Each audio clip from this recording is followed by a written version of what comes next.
how the children must be taught. The failure of black children in these schools has nothing to do with an absence of intelligence. It has to do with a misorganization of the intelligence, a twisting. Our children and our people literally learn to be dumb.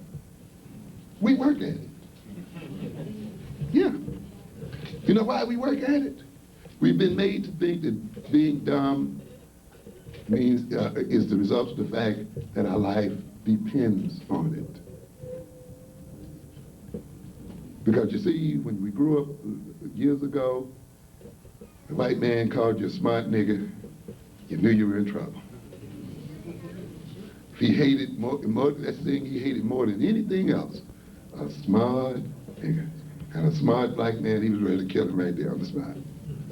He either had to subvert that man to working for him or to destroy that man's intelligence or destroy his ability to use that intelligence for the advancement of black people. And so a lot of us learned the lesson quickly, didn't we? Well, if I'm going to get hurt being smart, I'm going to be dumb. I'm going to work at it too. I ain't going to listen to nothing you say. I'm not going to let you make me learn anything. Because that may make me unpopular with the master. So, we work hard at it. Make sure you can shut down when the teacher's trying to tell you something worthwhile. The construction of manhood encompasses not only physical strength and bravery, but also a moral beauty construed as selfless devotion to national identity. It embodies the central understanding that the man is only the sum of what he has achieved, and what he has achieved is nothing more or less than what he leaves behind. And there's some other issues.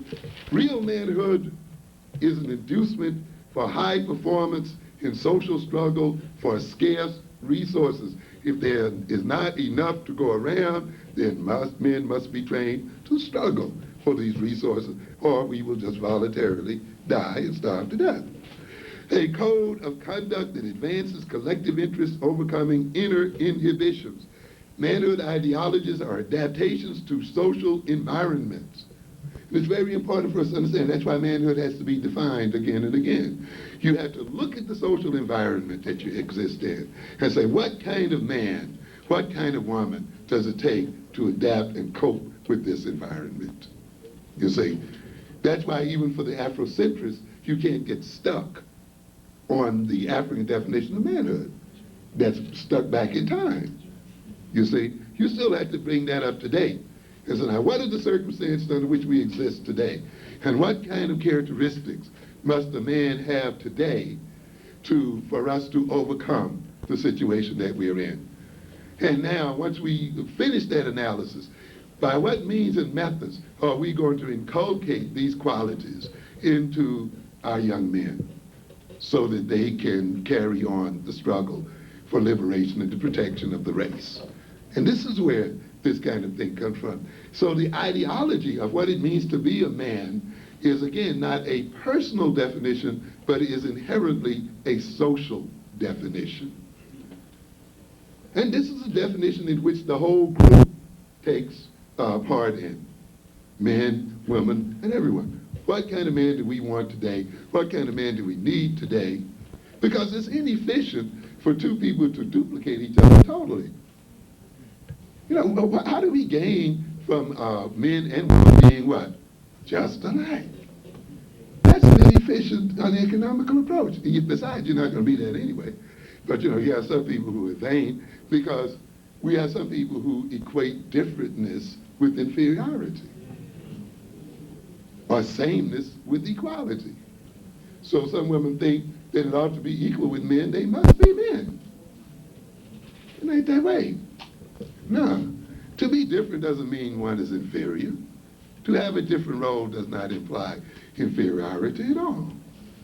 But you see, we let other people psych us out, those people who are on top, by the way, and feed that philosophy to us, then often we get a situation where each one is blocking the other's development, or there's needless duplication in the role, behavior, and orientation of the two people, when it would be much more economical due to biological and other differences that the role and the burdens be split up and dealt with uh, in a coordinated fashion. Real men are those who give more than they take. They serve others. Manhood is therefore also a nurturing concept. If we define that term as giving and as other direction, that's what I meant. In other words, man nurtures their society by shedding their blood, their sweat, and their semen. We didn't have time to talk about it tonight, but a part of manhood, of course, is to be a great lover. Oh yeah, that's part of what you teach the boys too, you know, while you're having weight. How to make love. How to make a woman feel good. How to make her, you know, enjoy the sexuality and enjoy yourself. How to love with responsibility, with a sense of social responsibility. You don't have to shoot off into a woman every time you sleep with her to gain satisfaction and to gain a sense of intimacy and so forth. The end point of your loving doesn't have to always be the creating of children for which you don't want to care. You know, you can teach men that kind of orientation and that kind of behavior. And it becomes interesting to see how many of the African societies, even when the men are separated sometimes, will permit the coming together with the girls and permit some form of sexual activity that does not, though, end up in unwanted pregnancies and so forth. Again, a control of sexual capacity and ability. And that's a part of the thing as well, you see. Many women are afraid, you know, if you get the men together, you're going to teach them all kinds of bizarre stuff. Believe me, ladies and gentlemen, if a man is taught correctly and taught for manhood, he's a better man for you. Not less, better. When these boys come out of this training, they are now prepared to be husbands because they know what the role of the husband is. They're prepared to perform their role as a man because they've been taught what that is about. They are taught how to cooperate with other men so that they can maintain an integrated society and system. They are taught the satisfying of women and the relating to of women and so forth. They are taught to have children and many children, but at the same time, how to care for those many children. You can have as many wives as you want, as long as you want. Can take care of them, not only materially, but sexually and otherwise. If you can take care of them and satisfy all of them, keep them going, they're yours. If you can't, you can't have them. And the women cooperate with this convention because this is a consensus definition. This is not only reached by men, but there's a consensus of men and women about what they want in a man, you see. And the woman doesn't want a man who has not been appropriately initiated. She don't want to be touched by him. That's a part of the motivation, though, isn't it? Hey, you get me when you got something. You get me when you demonstrate your capacity to what? Take care, to produce, you see, to protect, and so forth. You get me when you have graduated from the school of manhood. If you haven't graduated from the school of manhood, you cannot be my husband. You cannot be my lover. How many women feel the thrill of a great soldier? Of a man who's confronted danger and survived? That man is erotically arousing. You know, deal with it. It's there. They go together. That's the kind of man you want to make your children. Yeah. The survival of the race depends ultimately on the female marrying or being with men who can do what? Protect her productions. If she doesn't, the race disappears. So there's almost a natural proclivity for the woman to be erotically stimulated and moved toward a man who has demonstrated ability to survive and to protect and to accumulate and to give and so forth. That is a part of the evolutionary mechanism of survival. And we have to look at that. So then we'll wrap it up here. By bringing home food for both child and mother, by producing children, by dying if necessary in faraway places to provide for their people. Thus, this too is nurturing in the sense of endowing or increasing. However, the necessary personal, and I'm quoting from Gilmore here, the necessary personal qualities for this male contribution are paradoxically the exact opposite of what we Westerners normally consider the masculine or the nurturing personality. So he's here talking now about African manhood, which he admires, by the way, very clearly, as representing the pure ideal of African manhood. To support his family, the man must be distant. I know that sounds a little strange, but I get used to that. Away hunting or fighting wars. What are we saying here? That it has to be different. A man, if he is to defend a nation and a people, must, despite the fact that he'd like to stay in the bed with his wife all day and all night, he'd like to stay home under mama and so forth, he must master that sentimentality. And he must not let that kind of sentimentality overrule his need to defend the nation and to defend his people. Am I getting through here? So a part of the reason why, ladies and gentlemen, sometimes we find a problem with these men, in that they're not all, rolling in tenderness and so forth, is that dialectic there. And the fact that he's dealing with that. If I give it all in, if I come totally under the seduction of the woman, it's not because she is evil or so forth and so on. But I can't let it happen to the point where I neglect even her protection and the protection of the children and ultimately the protection of the race. I must be able at some point to cut it off and move outward from the community. And there must be times I have to learn to live without her months at a time. If those months I have to be away at war defending the nation, or if it takes me months to go and get the products and other things necessary to see to the survival of the race. So there's a conflict there, obviously, in the male personality. And it's one that is not going to ever be totally resolved, at least at this point. Because the male serves not only as your husband or your lover, but he has a social service to perform as well.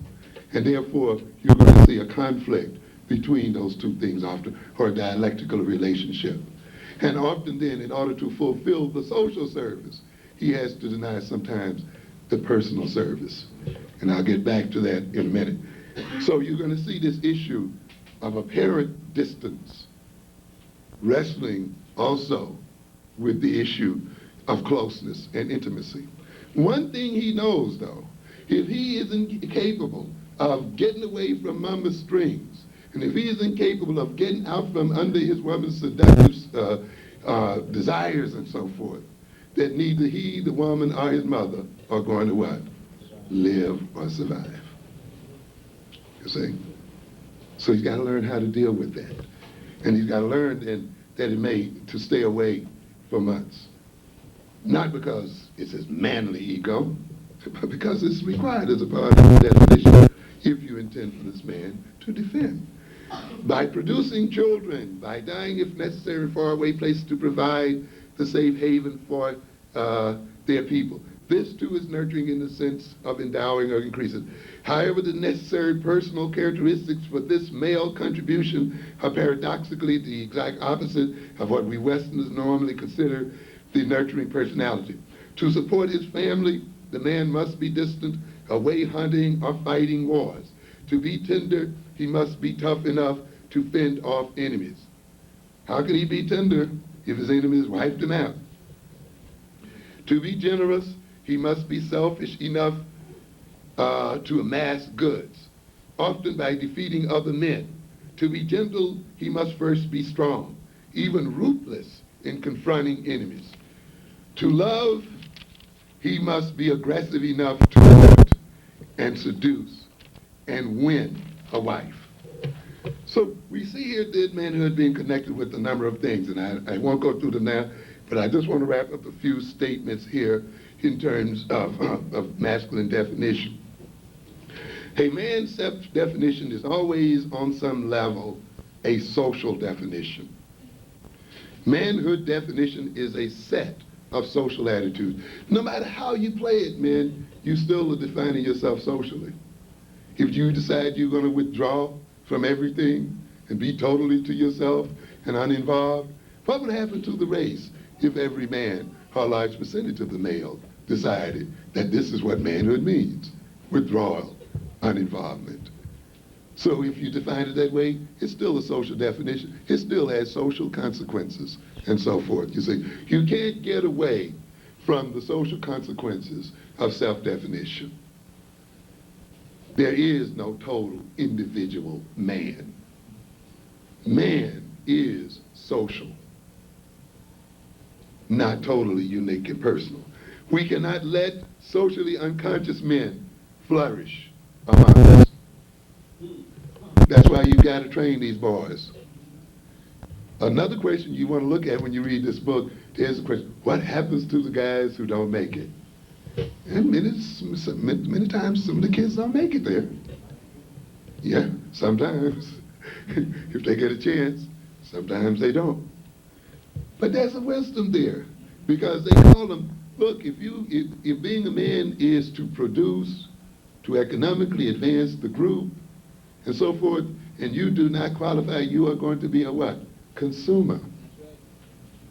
To a great extent, this black community is being raped and robbed. To a great extent, this black-on-black violence is perpetrated by men with a consumer mentality. I need a BMW, so I got a right to kill you. I want gold teeth, so I got a right to sell poison to your children. Yeah. I want this, I want that, I want this, I want that. Therefore what? I can kill you, I can mug you, I can hurt you, I can do everything. I want to what? Consume. Oh man, he's a big dude. Why? Because he can consume. He eats a lot. He buys a lot of junk. Yeah, that's what we call in sociology what? Conspicuous consumption. It's not only that you must buy, what you buy must be seen, must be conspicuous. So when you ride around in a BMW, people know right away you must be somebody big. It takes too long to explain if you're not dressed right. In fact, they may not even listen to you at that point. So you want to get your point over immediately. The chittas just jump in then. They don't worry. But you ride around in a jalopy, man, you got to explain yourself. You know, this is the kind of thing. But what are we saying here then? And they say we can't have a race of what? Male consumers. And this is a part of our problem, ladies and gentlemen. Right here, in this African group, right here. Men whose primary drive is consumption. They don't care how it's made, who makes it, you know, just let me get it. And the Japanese try to get through to you and tell you the truth. Give me an apology. Instead of saying, how do you make these doggone things? Our kids buy so many of them. If I can make it, what? Then I can sell it to them myself or provide them with them. They won't have to go out and kill and knock people in the head together. No, we don't want that. We're so busy reacting to insult. You know, that's the problem with the neurotic. They have misplaced pride. They get upset over the wrong things. Yeah, it's foolish for people to buy all these radios and all this garbage, you know, and not become producers themselves. Other men have a right to question your manhood when you do that. Yeah, and your manhood and your sanity. What kind of crazy people hand Koreans and other people thousands and thousands of dollars while their children go hungry in the street? Dare they call themselves people? No, I'm not going to let you off of it. No, there should be a sense of shame the way we have let this community develop, ladies and gentlemen. It doesn't make any sense. And they tell you to your face. And because you don't want to accept truth, you want to holler about them. This thing of dealing with the Korean has nothing nothing to do with Koreans being nice, Koreans smiling, learning the American way of doing business. I don't give a hang about a Korean smiling or being nice. The true base of that boycott, while we regret the hurting of Miss Felicien, should go deeper than the mere insult of that woman. We had to be upfront with this. We want this community back, and we want to use our wealth for our own advancement of people, and we don't have to apologize to anybody for it. We don't have to fix it up. We don't have to make excuses for supporting our own children with our own money. Screw you if you say it's reverse racism. Later for you. We don't care about it. I'm not going to sit down and argue with you over it. And yet we got some people apologizing and going through all kinds of gyrations and, and why and what are they doing there? You're under no obligation to starve your children for another people. We don't owe the Koreans a living. When are we going to wake up? I've told you before, I've seen black men die on the soil of Korea. Die protecting Koreans. Going off to war when we were still riding at the back of the buses. Going off to war when we were drinking from separate fountains. Going off to war when we were eating out of the back ends of restaurants, ladies and gentlemen. I saw them as a child myself go to war. Some who didn't come back and others came back in coffins and other things. For rights that Koreans could exercise as soon as they hit the soil of America, and they themselves could not exercise. And getting gypped in war after war after war. From the Revolutionary War right on. And then what happens? Still over there today, and they're going to die if the Red Chinese decide to run into South Korea again, or the North Koreans decide to run into South Korea again, black men and women dying. And Koreans over here, go ahead, go ahead. Where are they? What's going on? This is a jip. This is the sign of the people who are unconscious. And then not only do you fight and die for them, to protect them, people who have a country, by the way, people whose country is exhibiting one of the highest economic growth rates in the world, understand? People who took our tax money, as I tell people again, we forget that we pay taxes. We think the government is giving us white folks money. This is your money. From slavery all the way up to this time, to the income tax you pay all the time, in every kind of way. And so we're supposed to feel grateful, as if the white folk are giving us something. This is your money. This is your labor. You understand? And yet that money also went to where? Korea, to build an economy, to build a system there. And so here come these people with our tax money in their back pocket, setting up business in the black community to work us again. And of course, we're told that they're there because they work harder. We believe that nonsense. But this is not you know what I say about America? The best way to get money out of white folk is to fight them. If you fight them in a war, they'll give you the treasury. Right? Yeah, look at Japan. We built that economy too. Black money, black taxes, and so forth. Black men dying, built it up. And America just can't wait to give them all they got. Let's do it again. Germany. Huh? Right? So-called, what do we call that? Marshall Plan. Taking all the people's money and doing what? Shipping it. Rebuilding England, rebuilding France, rebuilding Germany. Now we're going to rebuild Eastern Europe and the whole bit with what? Black folks' money, or if you're not making it, you're out of a job so that it can be done one way or the other. And then we permit some folks to come in and say they're in the position that they're in because they work hard. You got to be out of your mind to go for that. And they got to think that you're crazy for going for it. They can't have respect for you when you fall for that okey doke.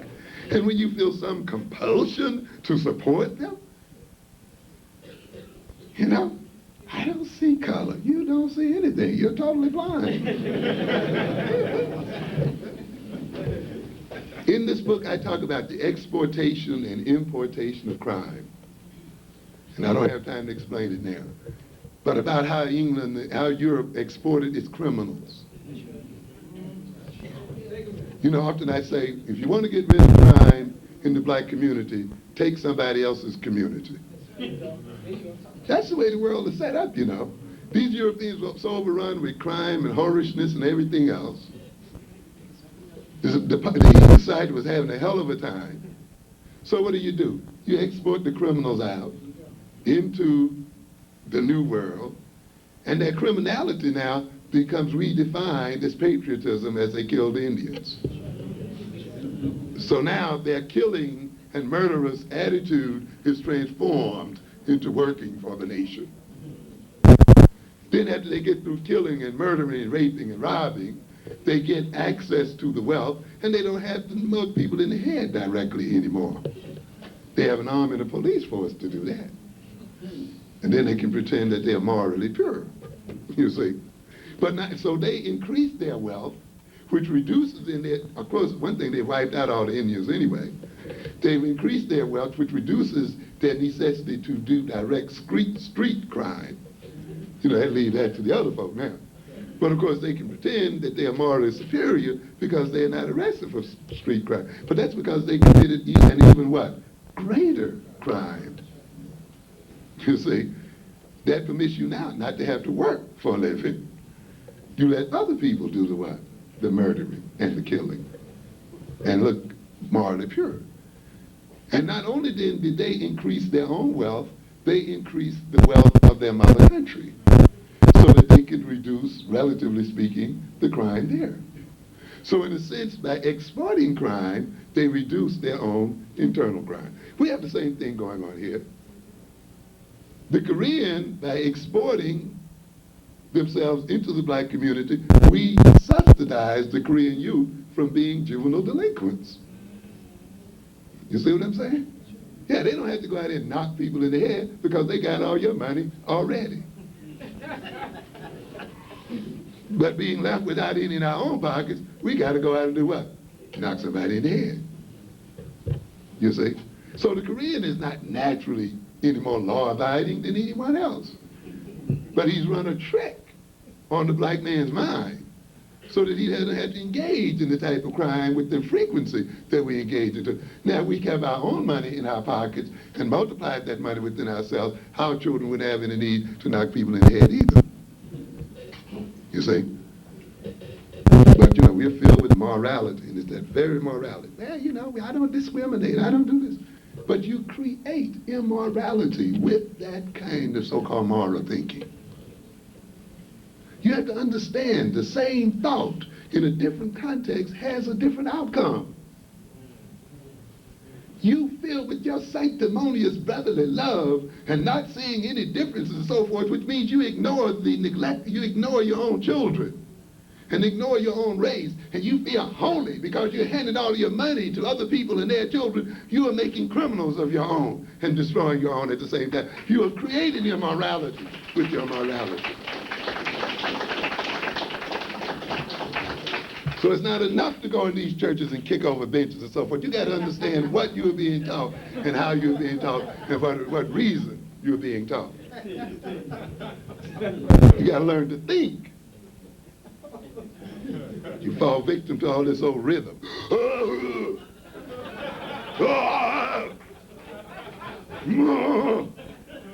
Bellowing and carried on. That's not religion. The people must be taught. And if the minister is not teaching, the minister is misserving you. I'm telling you, I don't care how good you feel and all that old stuff. It's not about that. Under oppression, every system is turned backwards, and that includes the church. That's right. In the midst of your greatest religious fervor, if you're not awake to what you're doing, you're actually sowing the seeds of sin and destruction. Yeah. Yeah. When you let religion make you feed other people's children and denude yourself of your own wealth and denude your children of your own heritage, you are not being moral. You are a part of the problem. You are an ally of the devil. I don't care how you can cover it up with Bible verses or anything else.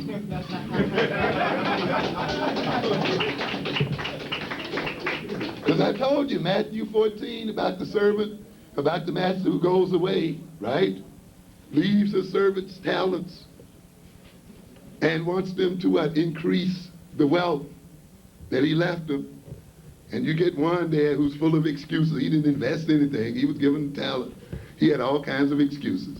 Well, I know you reap where you didn't sow, and I know, He just carried on. You know, like some of our folk, we just carry on and whine about what white folk did, and that's the reason why we can't do anything. This and that. What happened to that? Master took from him even the talent that he had and gave it to the people who already had talents and who had expended it. And what did he say? To him who has, what? More shall be given. We say it in the folklore, what? The rich get richer and the poor get poorer. Yeah, that's a solid rule, I'm telling you. If the poor are not conscious and awake, they will get poorer. I tell you, because the rich are going to organize their thought patterns and their behavior patterns so that they can be separated from the little they have. You understand? And I told you, the black child is a talented child.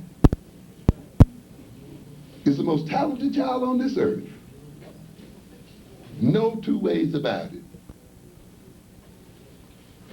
And how much have we invested in this child? And if we do not invest in these children, then what little talent they show will be given to other people and taken from us. What little money they earn will be spent with other people and taken from their own. Black music sells 60% of the music in the world. 60%. Black music outsells national music in many countries. People's own native music. They buy more black music than they buy their own native music. 60%. That's because we are what? Talented. We can sing and dance like nobody in the world can. Yeah, we can finger pop and make everybody feel good. But where is the ownership of the music industry? Yeah, where is the control of our cultural product? How are we benefiting from our talent? Or is our talent now being taken from us and being given to another people? And the Japanese have another disdain for us because they own, which one is it? CBS Records? One of the biggest record companies around. Living off what? Black folks' money, black folks' talent. And that's why they express disrespect. Here are people giving away the talent of their children, the talent of themselves by the ton. We brag about how much money we have to spend.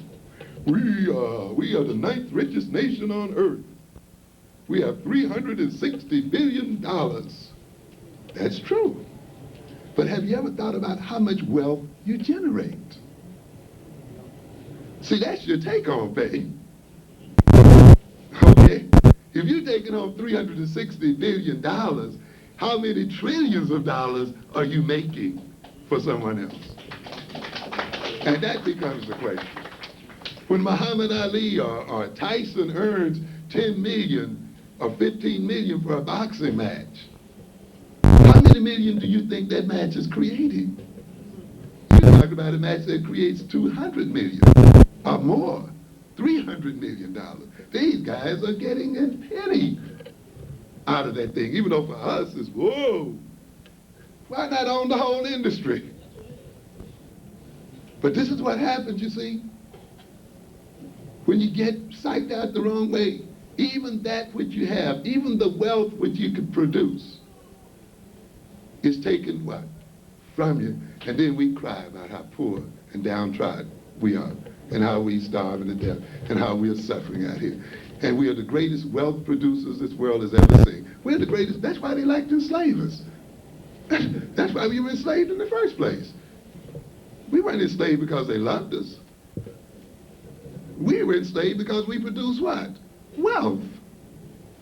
Why do you go to work? Because they love you? They want to feed your family? You're out of your mind. You produce what? Wealth. And as soon as you don't produce wealth, what happens? Out you go. That's the way this game is set up. And yet, what did I say earlier? African people have a tradition of wealth creation. Yeah. We started the wealth creation business, which is, I guess, one of the reasons why we're so good at it now in the service of other people. When you talk about the building of cities in Mesopotamia, that means that there was enough surplus wealth produced so that all of the people did not have to engage in subsistence farming and hunting and so forth, that the farmers had reached such a level of productivity that they could afford to feed people in the city, and people then in the cities could engage in various other activities. When you talk, and when you look then at the major cities and the first cities on this earth, these are black cities, realize what a city means. It's just not where people hang out. What that means economically to be for a country or a nation to support not one city, but many cities. When you read your Egyptology, not only get hung up about Heru and all the rest of those guys, as I've told you before, you may worship these gods and so forth, but I've never seen a god build a pyramid. No, I've never seen God build a church either. I've seen what? Men and women and people what? Putting brick by brick to build that thing. God might have inspired them. I don't deny you that. That might be important to the building of the church. I don't argue with that.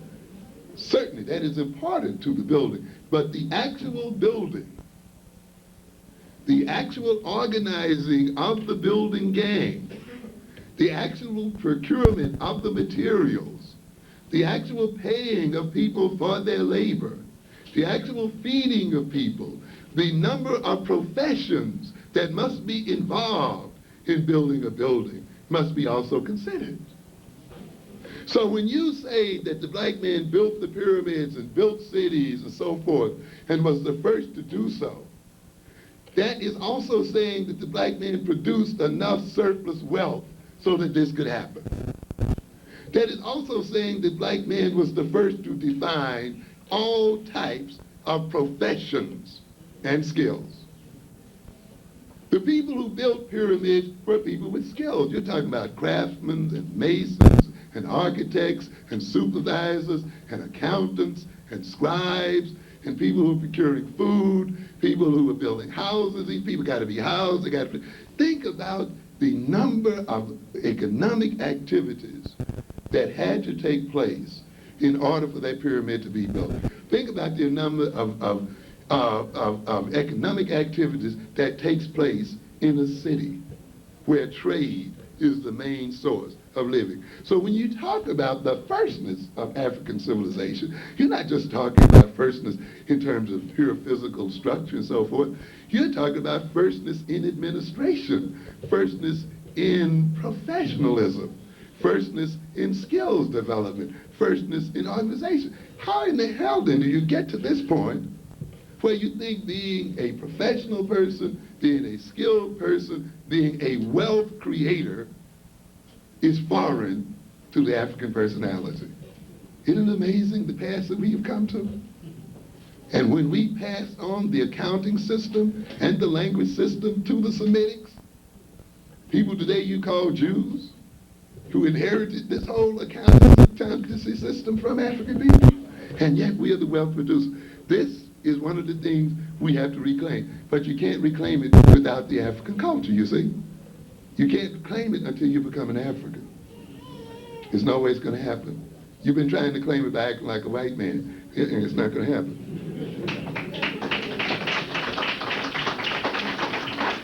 We cannot permit men who place consumption and their own hedonistic desires ahead of race survival to flourish among them. They got to be weeded out. They got to be weeded out. They cannot be permitted the status of man within the group. It's not, if you do it, you're headed for destruction. We cannot permit men who cannot master themselves, you see, to exercise roles of leadership. We cannot permit white and black feminists to so confuse what it means to be a man until males are left paralyzed by the confusion. Yeah, caught up, trying to figure out who we are, what we are, afraid to assert themselves. We got a lot of guys, you know, who have this problem, afraid to assert themselves in terms of defining their manhood, and then at the same time patronizing women, and afraid to deal with that. You're not doing the women any favor, nor yourself any favor. Certainly there are going to be disagreement. Certainly there's going to be some tension around those definitions. But that's a part of the deal. That's a part of the tension that we have to accept as a part of living. There always is going to be, as I said earlier, a bit of that. The thing is to have the open-mindedness and the self-control and so forth to enter into dialogue and continue to evolve, you see. But when you try to reach a point where, everything is totally resolved and controlled, then you're headed for death. You must accept what is called the constant job of becoming, and the constant job of development. The woman must see that in the man's protection of the race, he is also providing for her protection. This is her sacrifice for the race. This is in part what Ali is trying to get at. You cannot let your neurotic drive for security and other things become so overwhelming and so all-consuming until the man has no time to attend to the business of the race and to attend to the business of protecting the race interest. And this is a part of the deal. And when women accept their definition of what it means to be a woman and what a woman's rights are that are out of tune with the reality of her group, she then becomes an impediment to the development of the man. And a lot of our women reading Cosmopolitan and all these other things, looking at these TV programs and so forth, coming then into the marriage and demanding that the man do this and do that and so and so and so, without any regard to the political reality of the situation, becomes a problem. Now, I made a quick list, and next time I come to you, I'm going to talk to you about it. I made a list of female demands. Okay. So, now that doesn't say males don't have any, you know. And I think I got up to about 40. 40. In fact, I heard a lady on the phone the other day, she said, you know, I wrote down what I asked of a man, and I reached 32. Yeah. And many people are not aware of that. Many women, and it goes the other way, but I'm talking from this end today. You know, it's just simple. I'm just asking you for simple this or simple that. Many women are not conscious of what they are demanding. And I bet you when I read this list, there's not hardly one you won't say is your natural right as a woman. And what a man should do. And yet you'll see that if, in fact, when I read this list to you next time, you'll see that a man has got to be in love with you. He's got to be in a state of mind, you know. Because you don't do anything with people you're not in love with, I'm telling you. But it goes the other way. Of course, men have demands on women, and it helps us if we would enumerate, tell us what demands we make on each other. But there are a number of demands. The woman has a lot of demands on the man. The man has his own self-demands, you see. And you can see a conflict. For instance, my first one here, I list here is,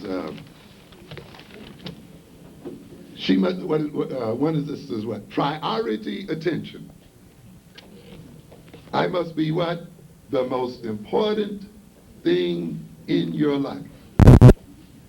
Your total obsession. There's problems there. Severe problems there. Of course, this is popularized in music. Oh, I can't think, I can't live without you, all that, kind of stuff. There's nothing else I think about in the world but loving you. Come on, get off of it. You got to think about some other things.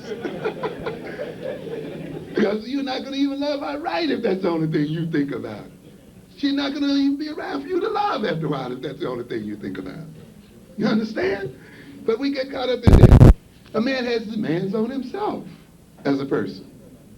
And the society has demands on him. So there are three sets of demands. What do I owe the woman? What do I owe my own self in terms of the way I see myself? And what social obligations do I have? And these have to be balanced off against the reality of the political situation in which the person exists. And this is not the same situation as white men. And so you just can't say, well, you should do this because you're a man. What do you mean? No, it has to be done within the context of how we as African people have come to define what a man is and what he does within the reality of our situation today. Once we change that reality, we can change the roles and duties of what it means to be a man. But to throw those things outside of the reality is to throw the relationship in all kinds of problems and trouble, and ultimately to weaken the race and destroy the race. And that is a part of the situation. You see, if we could get around Ali and being so defensive, certainly her writing style provokes. And certainly there's overgeneralization and overstatement. And certainly there's some downright wrong things stated. But that does not ignore the issue that she's trying to deal with some very pertinent things that we are confronted with as a people. We don't have to spend our time cursing her out and carrying on. We can use it as a stimulus to get into honest dialogue to solve some real problems. But you see the same thing with these circles is produced by Donahue. People hollering and screaming at Ali and hollering and screaming at each other, and no sensible discussion taking place at all. I'll finish it here. Men, and so then a part of the woman's sacrifice for the race is for her to turn the man loose sometimes, and for the mother to let her son go sometimes, even though she may wish to keep him at all times, because she too realizes the role that he must play, and she must not let her total selfish desire rule over the total situation.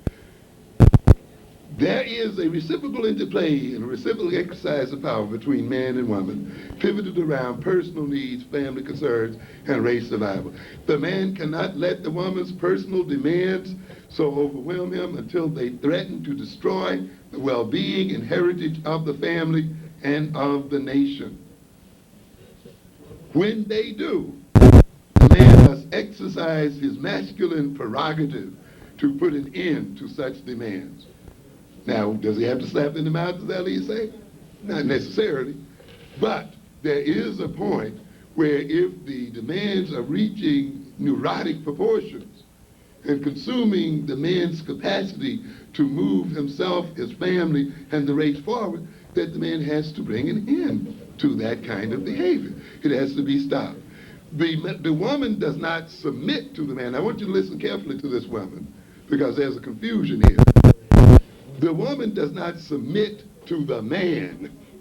And that's a part of the confusion, again, with the Ali book. When she talks about submission, the hackles go up, submitting to a man. But to what? The higher ideals he represents at the time. In other words, if the man is truly in line with his culture and truly defined in terms of his culture and acts in terms of the cultural interest, when he prevents a woman's neurotic drives, he is not asking her to submit to him as a man, but to submit to the ideals of the race and of the group and of the nation which he is representing at that point. And see, people confuse the two things. And so what happens in the fight? You concentrate on the man, and you concentrate on your submission to the man, and ignore completely the principle or the ideal that may be being projected. And this leads to a lot of fights. People get caught up in all kinds of personal issues and defensive issues instead of saying, well, let's discuss the problem. Let's look at the ideal. Let's look at what we're trying to solve here. The problem may not then be about me submitting to you or you submitting to me, but submitting to a higher ideal that we both represent in our relationship. And so now, and let's go the other way then. When the man stupidly behaves in ways that are destructive to the family and to the nation, to the well-being of both, the woman exercises her feminine prerogative and he submits to the higher ideals that she represents. So what do we have here? Two people, man and woman, imbued deeply with the ideals of their culture and of their group, and with the reality in which they exist, and they call each other and check each other out in terms of those things, you see. And therefore it is not a personal man riding on woman, a woman riding on man, but a calling into focus and consciousness, a higher thing than you or I, and a thing which we both have a consensus about. This can only happen when both share fairly clearly existing cultural ideas. Their relationship is arbitrated by such ideals. That means then that both men and women should be trained culturally and trained for their goals. When the cultural ideals of a race are destroyed, to whom and to what can you appeal in arbitrating your disputes as people? So then the teaching of the black male, and parallel with that is the teaching of the black female, is a very necessary thing. It is very necessary to the very survival of the people. Thank you very much for your attention.